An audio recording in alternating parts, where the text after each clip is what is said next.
Guys, this next guy come to the stage. Man, I love his comedy. How's that for an intro? Man, I love his comedy. Guys, put your hands together for Alejandro!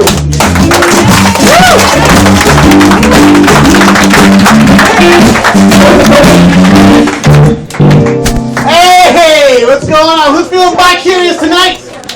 Yeah! Woo! It's not gay if you keep your fingers crossed. Alright, you guys, I want us to be like really good friends. I want to bathe in the warm glow of your auras. So I'm gonna start things off with a little icebreaker, okay? So I want everybody to just clear your minds, okay? Just don't think of anything. And what I'm gonna do is I'm gonna say a word, okay? I'm gonna say a word, and then you're gonna not without, just don't even think about it. I'm gonna say a word, and then you're gonna respond with the first social security number you can think of. It's about trust. Good. Alright, so a word of advice about advice. Don't listen to stupid advice. Don't listen to people when they tell you to follow your heart. Why would you follow your heart? Think about it. What does your heart do? The same thing. All day. Every single day. For the entirety of its miserable life until it dies alone in a windowless cage. Why? I don't follow my heart. I follow my penis. I don't care what you think about that. At least it points in a direction. That's why I live my life down and to the left. You need direction in life. You have to have direction in life. Now that I'm in my very, very, very late 20s, I'm 31. I've been taking stock, and it's like I realize, my friends from high school who went to law school and medical school and business school, now they make fuck you money. And because I went to art school, I make fuck me money. It's ridiculous. It's so sad. And the thing is, I thought I dodged the bullet. Back in the year 2000, I dropped out of musical theater school. Yeah, you're surprised. And I thought that I avoided this cliche life of, the actor who waits tables. Instead, 13 years later, I'm a stand-up comedian who busses tables.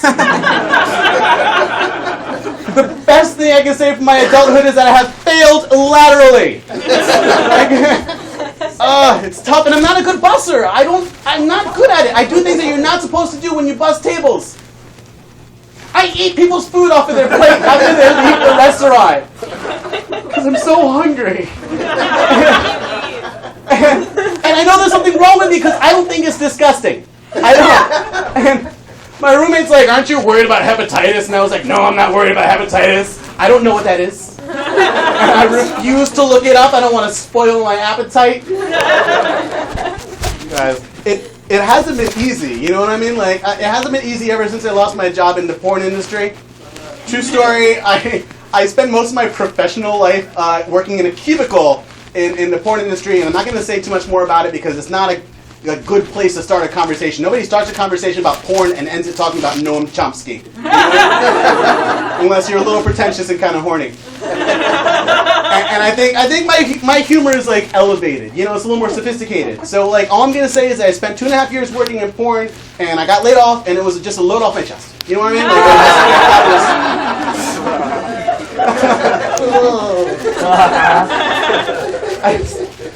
And it was tough. It was really, really hard. I got laid off, and the fucking economy was shit. And I was just, so sad, and trying to find inspiration just anywhere. While I was unemployed, I decided I wanted to come out with my own line of smoke detectors, intuitive, ergonomic smoke detectors that tell you what's really up. Smoke detectors that instead of that siren, that fucking air raid shit, instead of that, it tells you what's really happening. It says, your bacon is crispy!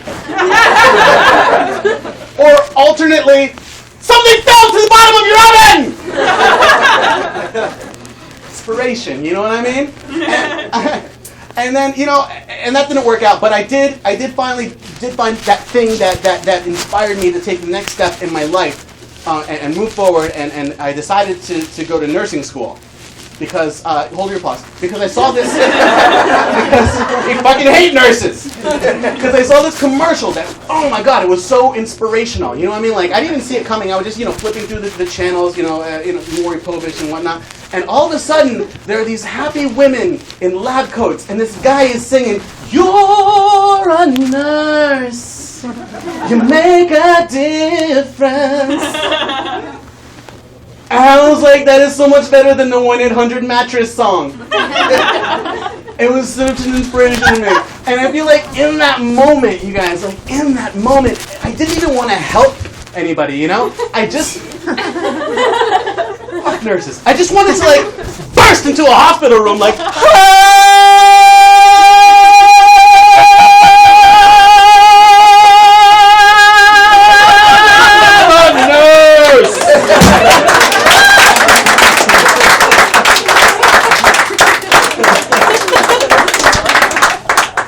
Doctor says you'll never walk again. You guys, I'm Alejandro Morales. Thank you guys very much.